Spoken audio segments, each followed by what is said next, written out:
ಜೀವ, ನಿಮ್ಮಪ್ಪನಿಗೆ ಈ ವಿಷಯ ಎಲ್ಲ ಹೇಳಬೇಕು ಅಂತ ಅನ್ನಿಸ್ತಾ ಇದೆ. ಆದರೆ ಅವ್ರು ಎಲ್ಲಿ ಟೆನ್ಷನ್ ತೊಗೊಂಡ್ಬಿಡ್ತಾರೋ ಅನ್ನೋ ಭಯ. ಸೆಮಿನಾರು ಅಂತ ಹೋಗಿದ್ದಾರೆ, ಸ್ವಲ್ಪ ಆರೋಗ್ಯನೂ ಸರಿಗಿಲ್ಲ. ಇನ್ನು ಇದನ್ನೇ ಯೋಚನೆ ಮಾಡ್ತಾ ಕೂತ್ಬಿಟ್ರೆ ಏನು ಮಾಡೋದು ಅಂತ. ಬೇಡಮ್ಮ, ಇದ್ರ ಬಗ್ಗೆ ಎಲ್ಲ ಅಪ್ಪಂಗೆ ಹೇಳೋದು ಬೇಡ. ಸುಮ್ಮನೆ ಟೆನ್ಷನ್ ಮಾಡ್ಕೋತಾರ ಆಮೇಲೆ. ಆಹಾ, ಏನು ಚೆನ್ನಾಗಿ ಹೇಳ್ತೀಯ ನೋಡು. ನಿಮ್ಮಪ್ಪಂಗೆ ಮಾತ್ರ ಏನೂ ಟೆನ್ಷನ್ ಕೊಡಬಾರ್ದು. ಇಲ್ಲ ಅಮ್ಮ ಕೂತ್ಕೊಂಡು ಎಲ್ಲ ಟೆನ್ಷನ್ ತಗೊಳ್ಳೋದು ಓಕೆ ಅಲ್ವಾ? ಅಮ್ಮ, ನಾನು ಹಾಗೆಲ್ಲ ಹೇಳಿದ್ದು, ನೀನೇನು ಅನ್ಕೋಬೇಡ. ಇರಲಿ ಬಿಡು, ನಾನು ಮಾತಿಗೆ ಹೇಳಿದ್ದು. ಆದರೆ ಈ ಒಂದು ವಿಷಯ ಮಾತ್ರ ನಂಗೆ ಇನ್ನೂ ಅರ್ಥ ಆಗ್ತಿಲ್ಲ. ಏನಮ್ಮ? JD bro ಸ್ಟೇಷನಲ್ಲಿದ್ದಾನೆ. ಭೂಮಿಕಾ ಅದಕ್ಕೆ ಹತ್ರ ಕೇಳಿದೆ.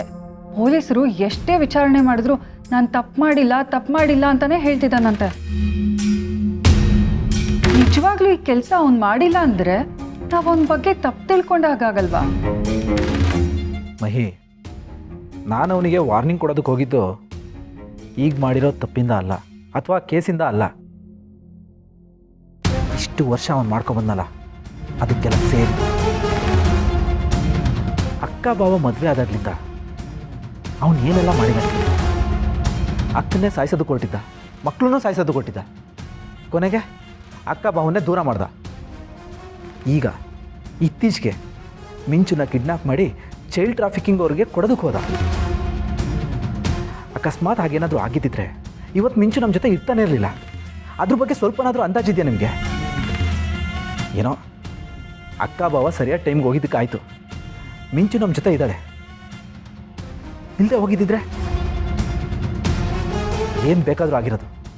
ನಮ್ಮ ಪುಣ್ಯ ಸ್ವಲ್ಪದ್ರಲ್ಲಿ ಮಿಸ್ ಆಯಿತು ಅಷ್ಟೇ. ಈ ತಪ್ಪನ್ನು ಅವ್ನು ಮಾಡಿರ್ಬೋದು, ಮಾಡಿಲ್ದೇನೂ ಇರ್ಬೋದು. ಅದನ್ನು ಕೋರ್ಟ್ ತೀರ್ಮಾನ ಮಾಡುತ್ತೆ. ಆದರೆ ಇಷ್ಟು ವರ್ಷದಿಂದ ಅವ್ನು ಮಾಡ್ಕೊಬಂದಿದ್ದಾನಲ್ಲ ತಪ್ಪುಗಳು, ಅದು ಆ ಒಂದೊಂದು ತಪ್ಪನ್ನು ಸಮರ್ಥಿಸ್ಕೊಳ್ಳೋಕ್ಕೆ ಯಾರಿಂದನೂ ಸಾಧ್ಯ ಇಲ್ಲ. ಅದು ಯಾವುದಕ್ಕೂ ಕ್ಷಮೆನೇ ಇಲ್ಲ. ಅವ್ನು ಮಾಡಿರೋ ಒಂದೊಂದು ತಪ್ಪು ತಪ್ಪೇ. ಜೀವ, ನಾನು ಅವನ ಪರವಾಗಿ ಮಾತಾಡ್ತಿಲ್ಲ. ನನಗೆ ಗೊತ್ತು ಮಹಿ, ಇಷ್ಟೆಲ್ಲ ನೋಡಿದ್ಮೇಲೂ ಅವನ ಬಗ್ಗೆ ಅನುಮಾನ ಬರೋದು ತಪ್ಪಿಲ್ಲ ಬಿಡಿ.